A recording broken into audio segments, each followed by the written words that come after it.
Loka, j'espère que vous allez bien. Aujourd'hui, nouvelle vidéo. On va aborder un thème qui est très intéressant, c'est est-ce que la hanche est toujours en action lors d'une technique? Que ce soit un coup de poing, un coup de pied, un coup de coude, un coup de genou, des techniques de main ouverte, peu importe, on utilise souvent la hanche. Mais est-ce que toutes les techniques retrouvent la rotation de la hanche? Eh bien, c'est le sujet qu'on va aborder tout de suite. Eh bien, c'est parti! Pousse!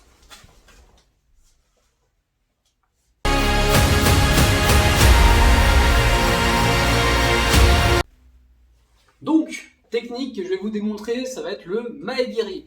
Le Mae-Giri, à ma connaissance, encore une fois, je vous précise que je suis que premier dan, donc n'hésitez pas à me faire un commentaire si j'ai tort. Peut-être que je me trompe, mais en tout cas, la vidéo suscitera un débat.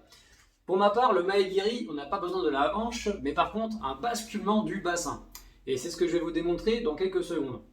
Quand on exerce un Mae-Giri, il y a deux façons de le faire.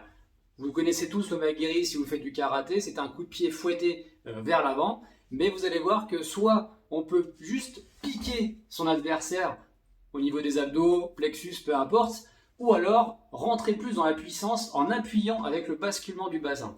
Donc on va voir ça tout de suite. Je mets les pieds où je veux, Little John. Et c'est souvent dans la gueule.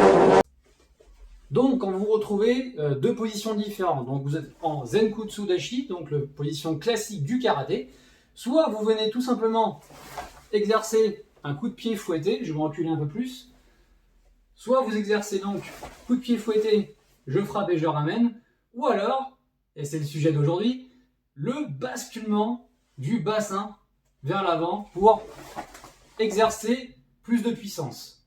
Alors, je l'ai montré tout à l'heure avec le sac de frappe. Vous allez voir la différence que ça peut faire au niveau de l'impact. Donc, je vais juste vous remontrer encore une fois les deux possibilités que vous pouvez faire, soit en position classique ou alors juste en situation réelle. Je suis juste jambes tendues dans la rue, les mains devant pour être en situation d'autodéfense. Je viens tout simplement juste, je frappe et je ramène. Pas de mouvement de hanche, pas de mouvement du bassin. Je frappe, je ramène, ou alors avec la jambe avant, je frappe, je ramène, je frappe, je ramène, ou alors, deuxième situation, où là je suis plus dans le côté, je vais chercher vraiment à dégager mon adversaire, où là je viens rentrer, je frappe, je ramène, mais basculement avec le bassin. Et ça peut marcher aussi également avec la jambe avant. Mais forcément, vous aurez plus de puissance sur la jambe arrière. Après, ça dépendra tout simplement de la distance. Donc, n'oubliez pas, recherche de distance et de timing. Ça me fait penser à une petite vidéo que j'ai pu faire il y a quelques temps. Donc, le Gonosen. Le Gonosen, c'est tout simplement la recherche donc, de distance et de timing, comme je viens de le préciser. Donc là, on peut retrouver effectivement dans chaque attaque que vous retrouvez en karaté, vous avez toujours ce souci de timing et de distance. Pourquoi ? Parce que ça dépend aussi de l'endroit où vous êtes. Là, vous voyez, je fais une vidéo dans une pièce qui est plutôt restreinte, donc j'ai intérêt à faire attention à mes techniques, parce que si je commence à faire un Mae-Giri de ce côté-là, bam, je me prends les pieds dans le lit, parce que là, vous ne voyez pas, mais il y a un lit qui est juste ici.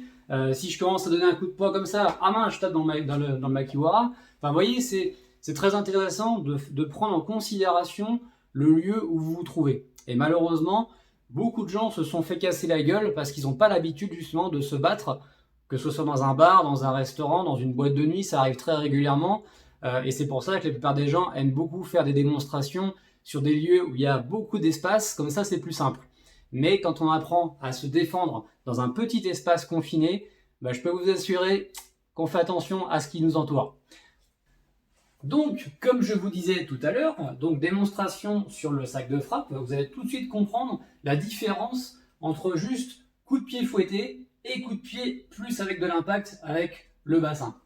Donc là, on est plus en situation donc coup de pied fouetté. Donc soit c'est un réflexe parce qu'il y a un mec qui vous fonce dessus. Tac, vous voulez juste, vous voyez, j'ai juste effleuré le sac de frappe. Hein, juste petit coup de pied fouetté. Je frappe et je ramène. Ou alors, là dans ces cas-là, on veut vraiment stopper son agresseur, son partenaire en situation combat réel, combat traditionnel, peu importe, même en combat sportif. Où là, on va plus chercher avec le bassin. Et là, il y a plus d'impact.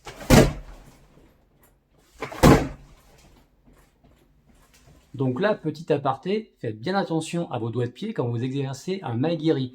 Un aguerri s'exerce avec la partie ici, au niveau du pied, vous ne pouvez pas trop voir, mais c'est la partie qui est juste en dessous des orteils. Si vous frappez avec les orteils devant, ça peut vous faire mal. Attention à ça. Donc voilà les amis, j'espère que vous avez compris un petit peu le principe de la vidéo. Technique de coup de pied avec le Magueri.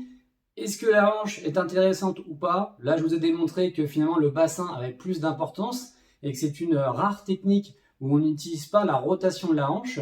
Donc là, c'était plutôt intéressant de comprendre que beaucoup d'artistes martiaux appuient beaucoup sur le travail de hanche. C'est vrai, il faut la hanche parce que c'est là qu'on met plus de puissance.